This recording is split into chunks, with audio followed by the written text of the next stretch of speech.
We live in the age of anxiety. It is the air we breathe, the static behind every thought. We treat it with apps, with pills, with mindfulness, but what if we have misdiagnosed the disease?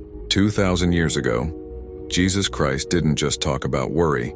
He performed a deep spiritual autopsy on it through his parables, revealing its root cause and offering a cure so radical it remains unsettling to this day. His first diagnosis is that worry is a disease of abundance, not of lack. In the parable of the rich fool, he presents a man whose problem isn't that he has too little, but that he has too much. His harvest is overflowing, yet this blessing doesn't bring him peace. It brings him anxiety. What shall I do? His solution, bigger barns, more control, more security through more stuff. Jesus' conclusion is swift and devastating. You fool, this very night your life will be demanded from you. The parable exposes our core belief that if we can just accumulate enough, we will be safe. Jesus reveals this as a spiritual delusion. The more you anchor your soul to things that can be lost, the more you will live in the fear of losing them. Next, Jesus addresses the foundation of our lives in the parable of the wise and foolish builders. This isn't about intelligence, it's about trust.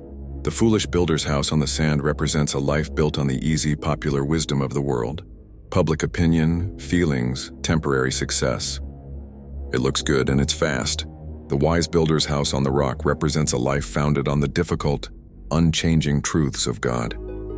It's slow, hard work. The storm is the great equalizer. It doesn't test how pretty the house is. It tests the foundation. Jesus is teaching that anxiety is the inevitable collapse of a life built on a faulty foundation. Peace, in contrast, is the stability of a life that has been deliberately anchored to something eternal, even when it's not easy. But what does a life of fear look like in practice? The parable of the talents shows us. This story is a profound psychological profile. The fearful servant's entire worldview is revealed in his excuse. Master, I knew that you are a hard man, so I was afraid. Because he viewed his master through a lens of fear and suspicion, his response was paralysis. He buried his potential in the ground. Fear doesn't just feel bad, it neuters our purpose. It makes us hide, shrink, and stagnate. The other servants who trusted the master's character were free to act, create, and multiply. This reveals a critical truth. Your functional image of God will determine whether you live in freedom or in fear.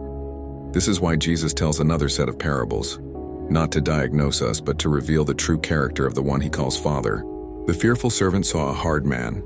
Jesus shows us a searching shepherd who leaves the 99 safe sheep to rescue one that is lost and in danger. Our anxiety says, I am insignificant. The shepherd says, you are worth leaving everything for. Our anxiety says, I must perform to be loved.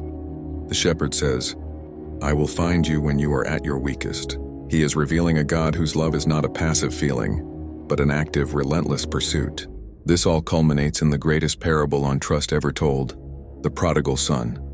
Here we see it all. The son builds his life on the sand of self-indulgence and it collapses into a pigsty. It is only at rock bottom, when all his self-reliance is shattered, that he can finally build on a new foundation. Humble repentance. But the story's punchline isn't the son's return. It's the father's response. He is not a hard man waiting with crossed arms. He is a loving father who has been waiting, watching, and longing. The text says, while the son was still a long way off, the father saw him and ran. This is the cure for anxiety. It is not just trusting in a principle, but surrendering to a person. A father who runs to meet you in your mess, who embraces you before you can finish your apology, and whose love is the only foundation that will never, ever wash away.